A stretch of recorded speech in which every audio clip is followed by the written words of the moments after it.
paz do Senhor, irmãos. Nós estamos na presença de Deus para estudarmos a Sua palavra, meditarmos alguns minutos a respeito do livro ou da carta aos Hebreus. Amém? Nós vamos orar colocando as nossas vidas na presença do nosso Deus. Senhor da glória, em nome de Jesus, nós te exaltamos, bendizemos e glorificamos. Tu és, Senhor, ó Deus, tudo para nós. E nós te agradecemos por poder estar em Tua presença, Senhor, neste dia especial, o primeiro da semana, o dia do Senhor, esse momento que nós temos para falarmos, Senhor, a respeito de Ti e estudarmos, crescermos na graça e no conhecimento do nosso Senhor e Salvador Jesus Cristo.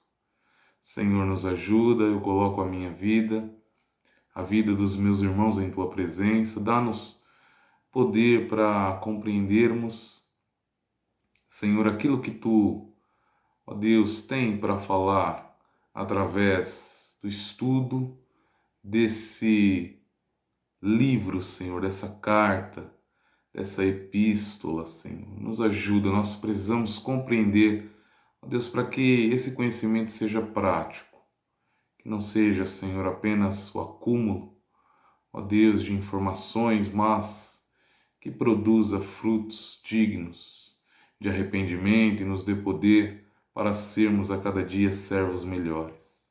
Assim nós oramos e te agradecemos em nome de Jesus. Amém, Senhor. Glória a Deus, irmãos. Nós vamos nos 2 domingos, hoje e no próximo, falar um pouco a respeito da carta aos Hebreus, ou epístola aos Hebreus. Nosso texto base, irmãos, está em Hebreus 4, versículos 14, 15 e 16, que diz assim: visto que temos um grande sumo sacerdote, Jesus, Filho de Deus, que penetrou nos céus, retenhamos firmemente a nossa confissão, porque não temos um sumo sacerdote que não possa compadecer-se das nossas fraquezas, porém um que, como nós, em tudo foi tentado, mas sem pecado. Cheguemos, pois, com confiança ao trono da graça, para que possamos alcançar misericórdia e achar graça, a fim de sermos ajudados em tempo oportuno. Então nós veremos, irmãos, nas 2 próximas aulas, que a carta aos Hebreus, ou a epístola, ela é, assim como toda a Bíblia, cristocêntrica. E ela exalta a pessoa do Salvador, talvez como nenhuma outra carta redigida pelos apóstolos, pelos cristãos que viveram ali no primeiro século e que registraram e que foram usados pelo Senhor para deixar a doutrina cristã estabelecida de acordo com a vontade do Espírito Santo. O autor da carta aos Hebreus, irmãos, é desconhecido. Obviamente, nós cremos que Paulo foi quem escreveu, mas não há provas que nos ajudem a afirmar com certeza absoluta de que foi isso que aconteceu. Pelo estilo literário, acredita-se que tenha sido Paulo ou algum dos seus cooperadores. Apolo, talvez Barnabé, talvez Lucas. Há também uma corrente de estudo, alguns estudiosos que acreditam que Paulo redigiu essa carta em hebraico, ao contrário de todo o Novo Testamento, que foi redigido em grego. Segundo alguns estudiosos, Paulo teria redigido essa carta ou essa epístola, esse livro em hebraico, e um dos seus cooperadores, talvez Apolo, Barnabé ou Lucas, teria traduzido para o grego. O estilo utilizado na epístola é do grego mais refinado da época. É o grego mais coloquial, um grego mais, vamos dizer assim, mais belo possível do Novo Testamento. Essa carta foi redigida aproximadamente 70 depois de Cristo e, como nós vemos no finalzinho da carta, no capítulo 13, quando o autor escreve, né, os da Itália vos saúdam. Isso nos leva a crer que provavelmente foi redigida de Roma. E qual era o objetivo dessa carta? O grande objetivo: exortar os judeus que haviam crido em Jesus a permanecerem na fé e na graça manifestada em Cristo, e não colocarem novamente sua esperança na observância dos ritos legalistas da Torá. Nós veremos, irmãos, que ao longo, né, do estudo, que não há um endereçamento no início da carta. Então, nós poderíamos dizer que Hebreus na verdade, um tratado, né, teológico. Não existe nenhum livro mais importante na Bíblia. A Bíblia ela é um compêndio, né, estabelecido pelo próprio Deus, em que os livros se completam. Dessa forma, não há livro mais importante do que outro. Mas nós poderíamos dizer que a densidade teológica em alguns livros ela é diferente. Quando nós falamos em relação ao Novo Testamento, nós podemos observar isso, por exemplo, na carta de Paulo aos Romanos. Existe uma densidade teológica muito grande. Da mesma forma, na carta aos Hebreus. Existem informações em abundância, em grande quantidade, que revelam, né, a grandeza do Salvador, usando fontes do Antigo Testamento e nos mostrando a eternidade, a superioridade de Cristo em relação à criação e a todas as coisas. O objetivo naquele momento nós temos visto, temos estudado, temos ouvido, né, todos os professores falando, que é um momento de perseguição para a igreja. E embora na carta nós não tenhamos, como falamos, um endereçamento aos hebreus, isso fica explícito em todos os momentos, né? Em todos os capítulos nós vemos que o autor estava se dirigindo à comunidade judaica. E qual era o objetivo? Como lemos, exortar os judeus que estavam também num momento de perseguição. Havia um momento, eles estavam passando por um momento muito difícil, sendo perseguidos, né, por todos os lados, como Paulo mesmo escreve, os da nação, os estranhos, ele sofria perigos o tempo todo, e esses hebreus, eles estavam, essa comunidade judaica, espalhada naquela região, estava sofrendo da mesma forma a comunidade judaica que havia se convertido ao cristianismo. Então eles estavam sofrendo perseguições e alguns estavam sucumbindo, estavam cedendo e retornando à prática legalista da Torá. Então o autor escreve essa carta para exortar os hebreus, né, os judeus que haviam se convertido ao cristianismo, para que permanecessem firmes na fé e na graça reveladas na pessoa de Cristo. Quando a gente pega o conteúdo e a estrutura, e aí, irmãos, a nossa aula em relação à carta aos Hebreus, ela terá duas partes. A primeira parte nós veremos hoje, pelo YouTube. Nós veremos um resumo bastante sucinto do livro, de todo o livro. Então nós veremos isso de uma forma panorâmica. Na próxima aula, que será pelo Google Meet, nós entraremos no detalhe relacionado ao sacerdócio de Cristo segundo a ordem de Melquisedeque. Mas vamos primeiro dar uma geral, uma analisada panorâmica no livro, para que na próxima aula nós tenhamos condições de nos aprofundarmos um pouquinho mais. Então, em relação ao conteúdo e estrutura, nós dividimos aqui, para ficar mais simples para os irmãos compreenderem, em 5 blocos. O primeiro bloco é o prólogo, né? E qual seria o título do prólogo? Deus tem falado através do seu Filho. Então, o autor já começa a carta exaltando a pessoa de Cristo e dizendo que ele foi, né,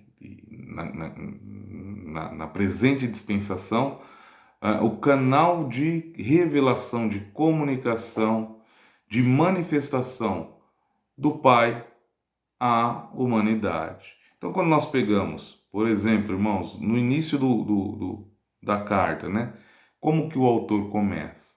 Então, lá no versículo 1 diz assim: havendo Deus antigamente falado muitas vezes e de muitas maneiras aos pais pelos profetas, a nós falou-nos nestes últimos dias pelo Filho, a quem constituiu herdeiro de tudo, por quem fez também o mundo. Então, os irmãos percebam que ela tem uma estrutura diferente, né, das outras cartas. Ela não começa com uma saudação, ela não começa, né, com um endereçamento, ela não tem um destinatário descrito no início da carta ou da epístola. Não tem um destinatário. Mas nós vemos claramente que ele está falando à nação judaica, ele está escrevendo à nação judaica. Por isso foi dado o nome de epístola ou carta aos hebreus, né? Porque ele diz, Deus antigamente falado muitas vezes e de muitas maneiras aos pais, pelos profetas, ele não está falando aos gentios, ele está falando à comunidade judaica. A nós falou-nos nestes últimos dias pelo Filho. Então ele já começa logo nos primeiros versículos, nas primeiras palavras, exaltando a pessoa de Cristo, exaltando o Filho de Deus e, né, já o colocando, já estabelecendo Cristo, no mínimo, na posição de profeta. Mas ainda mais, né? Porque ele não classifica aqui como um outro profeta. Ele faz distinção entre o Senhor ter falado, Deus ter falado através dos profetas e nesse momento ele ter falado através do Filho. Então aqui ele já começa a dizer que Jesus é maior do que os profetas. No segundo bloco do livro, nós vemos a superioridade de Cristo, a superioridade do Filho. O segundo bloco vai do versículo 5 do capítulo 1 até o capítulo 4, versículo 13. E aí nós temos duas divisões, irmãos. Primeiro, ele relata, através, né, de revelações maravilhosas, que o Filho é superior aos anjos. Por que ele faz isso? Né? Porque porque ele lança a mão desse argumento? Porque nós sabemos, os judeus, como Paulo escreve, né, aos Colossenses, ninguém vos faça presa sua, com vãs sutilezas, com pretexto de humildade, através de culto de anjos. Então, logo no início, ele já, né, lança esse argumento dizendo o seguinte: Jesus é maior do que os anjos. Jesus é superior aos anjos. Né? E ele vai do capítulo 1, versículo 5, até o capítulo 2, versículo 18, mostrando isso e revelando através de passagens do Antigo Testamento. Né? Por exemplo, quando a gente pega o versículo 3 e 4 do próprio capítulo 1, diz assim: o qual, sendo o resplendor da sua glória e a expressa imagem da sua pessoa, e sustentando todas as coisas pela palavra do seu poder, havendo feito por si mesmo a purificação dos nossos pecados, assentou-se à destra da majestade nas alturas, feito tanto mais excelente do que os anjos, quanto herdou mais excelente nome do que eles. Quando a gente fala um tratado teológico, né, irmãos, principalmente para os judeus lá naquele momento.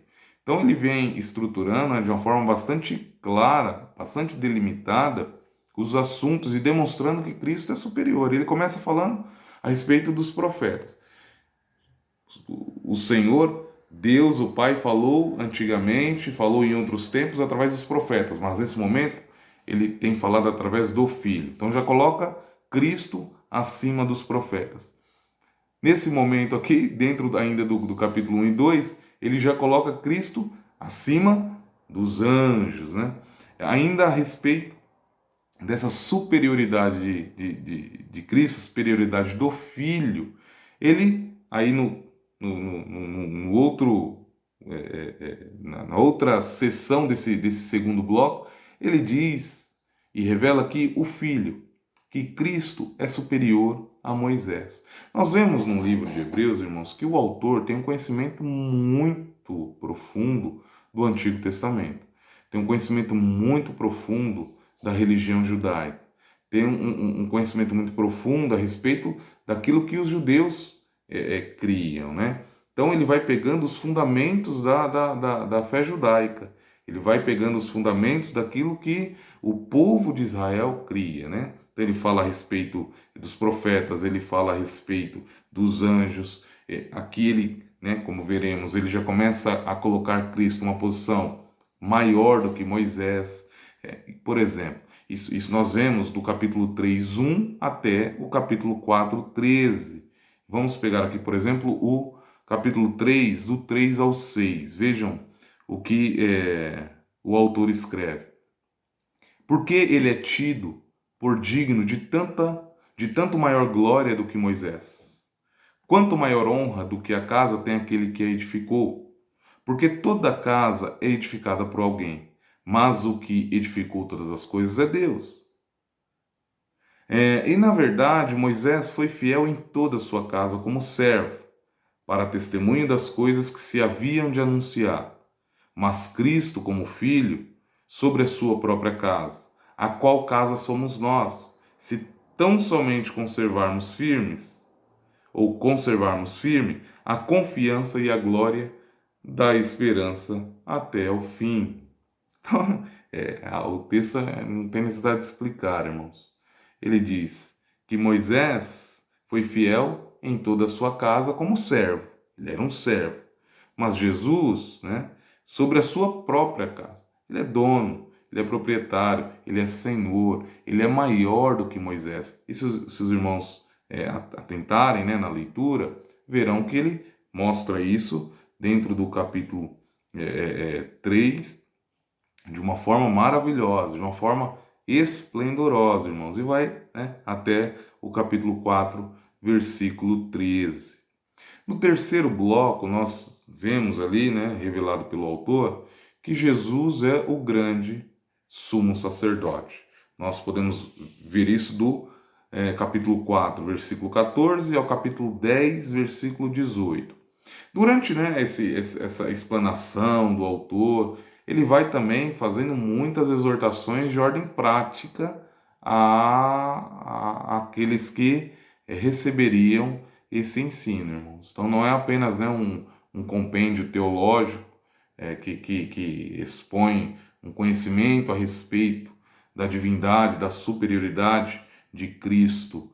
Ele também entra em questões práticas para que eles pudessem ter e conseguir poder para permanecerem na fé. Então, Jesus como o grande sumo sacerdote. Então, por exemplo, o tópico A que nós vemos aí na tela. Jesus sendo superior ao sacerdócio de Arão. Percebam, mais uma vez, como ele vai pegando os fundamentos, né, aquilo que era elementar na religião judaica. Ele vai desconstruindo os fundamentos, mostrando que Cristo é superior a todos eles. E que esses fundamentos apontavam, né, para Cristo. Então Jesus é superior ao sacerdócio de Arão. Vemos isso do capítulo 4, 14 ao 7, 28.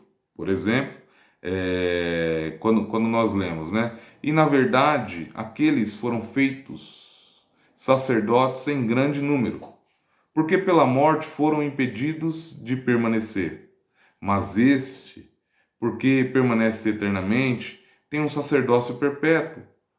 Portanto, pode também salvar perfeitamente os que por ele se chegam a Deus, vivendo sempre para interceder por eles, porque nos convinha tal sumo sacerdote, santo, inocente, imaculado, separado dos pecadores e feito mais sublime do que os céus, que não necessitasse, como os sumos sacerdotes, de oferecer cada dia sacrifícios, primeiramente por seus próprios pecados e depois pelos do povo, porque isto fez ele uma vez, oferecendo-se a si mesmo. Então aqui ele estabelece um outro ponto bastante importante, né? Que Cristo é maior do que o sacerdócio de Arão, né? Nós lemos aí, irmãos, Hebreus 7, do 23 ao 27. Então, Cristo, né, sendo colocado por Deus uma posição superior ao sacerdócio de Arão. E aí ele já começa, né, a mostrar algo ainda mais interessante, irmãos, que veremos na próxima aula, né? Que Jesus, como vemos aí no tópico B do terceiro bloco, é o mediador de uma nova aliança. E nós podemos observar isso do capítulo 8, versículo 1 ao capítulo 10, versículo 18, como por exemplo o texto que nós vemos aí na tela, Hebreus 9, do 11 ao 15. Mas vindo Cristo, o sumo sacerdote dos bens futuros, por um maior e mais perfeito tabernáculo, não feito por mãos, isto é, não desta criação, nem por sangue de bodes e bezerros, mas por seu próprio sangue, entrou uma vez no santuário, havendo efetuado uma eterna redenção.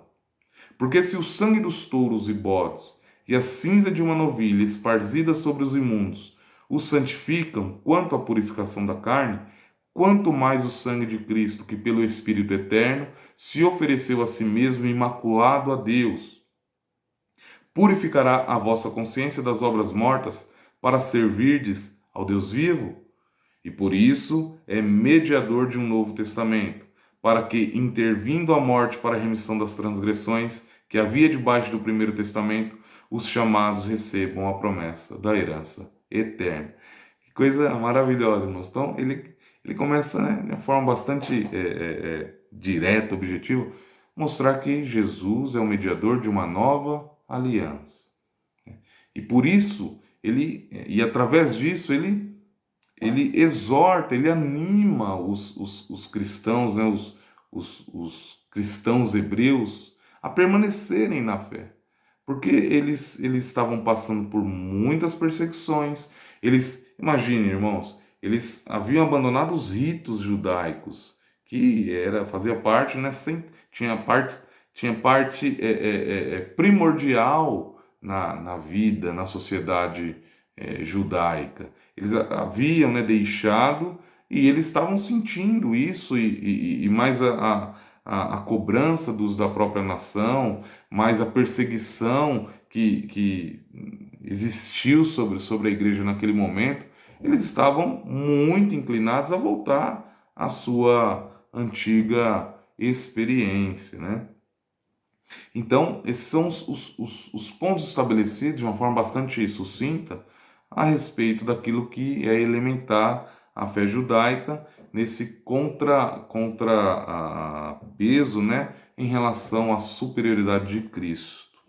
E aí, no final da carta, nós vemos aí no penúltimo bloco, mediante toda essa explanação, tudo isso que foi revelado pelo autor, ele traz então uma mensagem de fé e fortalecimento para os cristãos hebreus no momento do sofrimento. E nós vemos isso do capítulo 10, 19 até o 13, 17. Vai primeiro, né, começa com uma exortação à fidelidade. Vemos isso do 10, 19 ao 11, 40, que diz assim, né, e aí peguei aqui um trecho desse bloco, que vai do 19 ao 23 do capítulo 10. Tendo, pois, irmãos, ousadia para entrar no santuário, pelo sangue de Jesus, pelo novo e vivo caminho que ele nos consagrou, pelo véu, isto é, pela sua carne, e tendo um grande sacerdote sobre a casa de Deus, cheguemo-nos com verdadeiro coração, em inteira certeza de fé, tendo o coração purificado da má consciência e o corpo lavado com água limpa. Retenhamos firmes a confissão da nossa esperança, porque fiel é o que prometeu. Então, esse aqui é um dos pontos que nos leva, irmãos, a acreditar que quem escreveu foi Paulo, né? É apenas um dos pontos que nos leva a acreditar que quem escreveu foi Paulo ou um dos seus cooperadores. E aí, irmãos, mesmo que tenha sido um dos seus cooperadores, nós podemos dizer que é Paulo, né? Através da sua influência, né?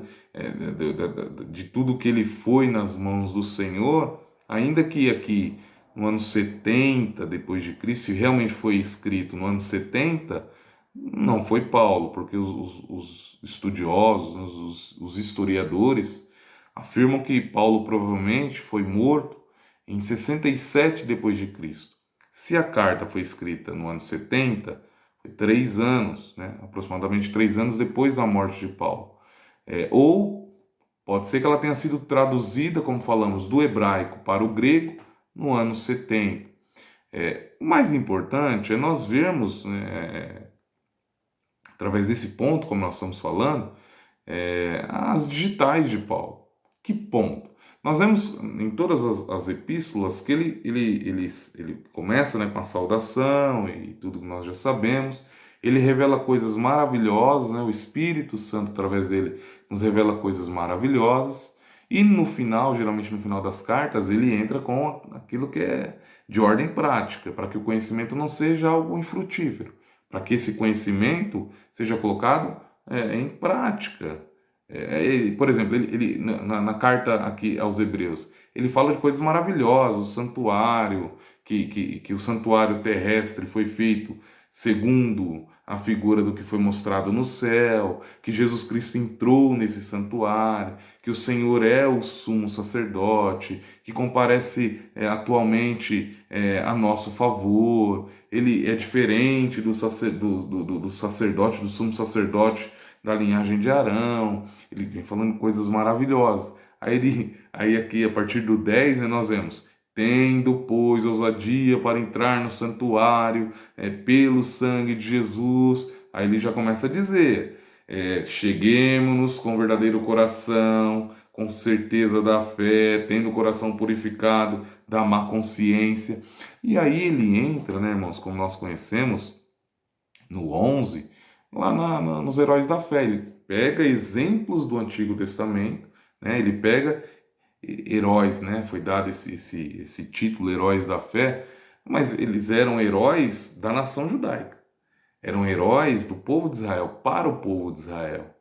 E aí ele vai citando aqueles exemplos maravilhosos nesse capítulo que todo crente ama.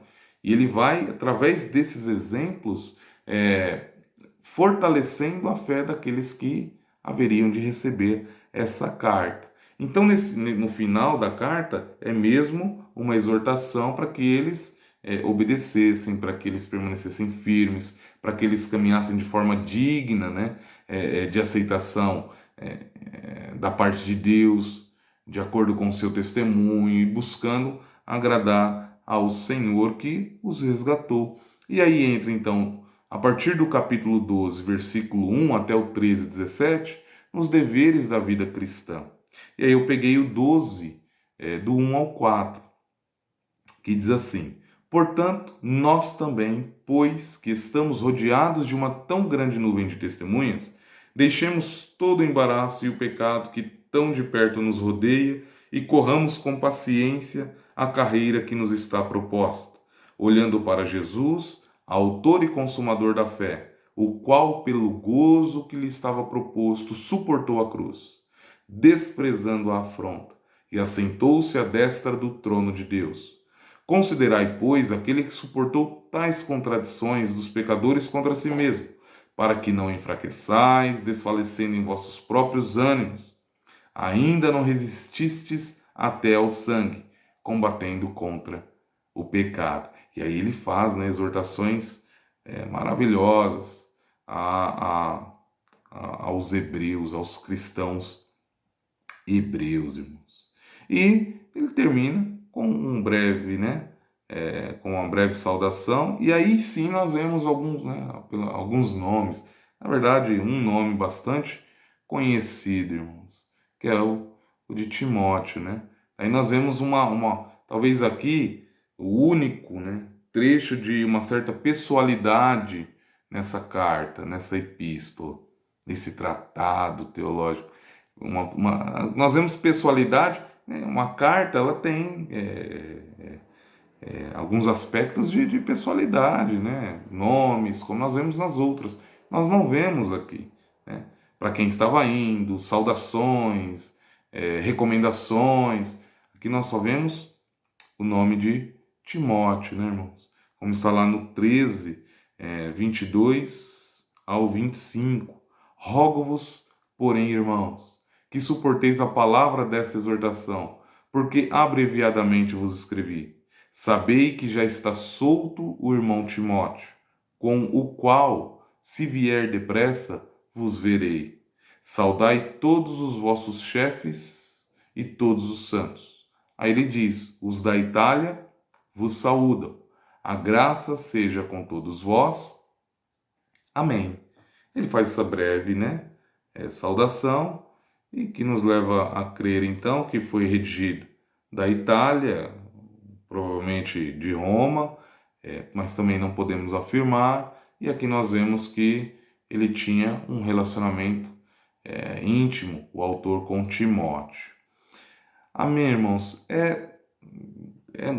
Parece ser, né, uma carta complexa, complicada de compreender, mas ela não é. Ela não é. Ela é bem estruturada, ela é bem fragmentada, dentro dos subtópicos, e nós precisamos apenas, de certa forma, compartimentar os assuntos e fica simples.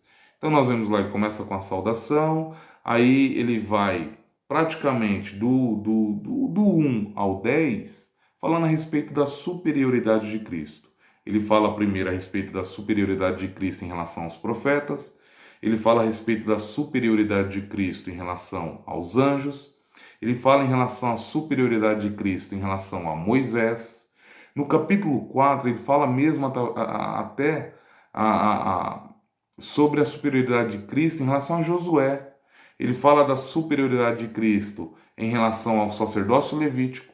Ele fala ele fala sobre essa superioridade, mostrando que Jesus é o mediador da nova aliança, né? E que ele é o grande sumo sacerdote. E aí, no final, a partir do capítulo 10, são as exortações para que o povo permanecesse firme e não desviasse, né, desse caminho que havia se lhes apresentado. Na próxima aula, nós entraremos então com um pouquinho mais de detalhe em relação a esse sacerdócio de Cristo, segundo a ordem de Melquisedeque, né, que é talvez dentro dessa carta o tema um pouquinho mais profundo, e nós falaremos também a respeito de outros aspectos, irmãos. Se os irmãos tiverem alguma dúvida, anotem, podem nos mandar mensagem, né, e podem participar da aula, da próxima aula, com aquilo que nós temos falado, e se tiver alguma dúvida, mesmo dessa que nós passamos hoje, os irmãos fiquem na liberdade. Amém? Então, eu vejo os irmãos na próxima semana. Aqui nós temos o material utilizado, né, através da Bíblia, livro por livro, e a Bíblia de Estudo Almeida, revista e atualizada. Deus abençoe os irmãos, nós vamos orar, colocando as nossas vidas na presença de Deus. Senhor, nós te agradecemos, te louvamos por esta aula. Senhor, é verdade, é pouco tempo, Pai, para que nós possamos compreender na totalidade aquilo que o Senhor deseja nos revelar, Pai. Mas nós te agradecemos porque podemos ver de uma forma rápida, Senhor, ó Deus, quão maravilhoso, Senhor, foi esse aspecto revelado pelo autor da carta aos Hebreus em relação, Pai, à grandeza do Filho, a grandeza de Cristo, Senhor. Deus nos dá poder para compreender essa grandeza e para nos entregarmos a essa grandeza e vivermos de forma digna dessa grandeza, Pai. Abençoa-nos, Deus, com toda sorte de bênçãos. Visita todo o teu povo, todos os lares, Senhor, ó Deus, ó Senhor dos teus filhos, e que possamos ter um dia abençoado em tua presença, Pai. Nós te agradecemos Te louvamos por tudo que o Senhor tem feito. Em nome de Jesus e para a tua glória. Amém. Deus abençoe os irmãos. Até a próxima semana, irmãos, onde veremos um pouquinho mais do livro ou da carta aos Hebreus. Deus abençoe. Paz, Senhor.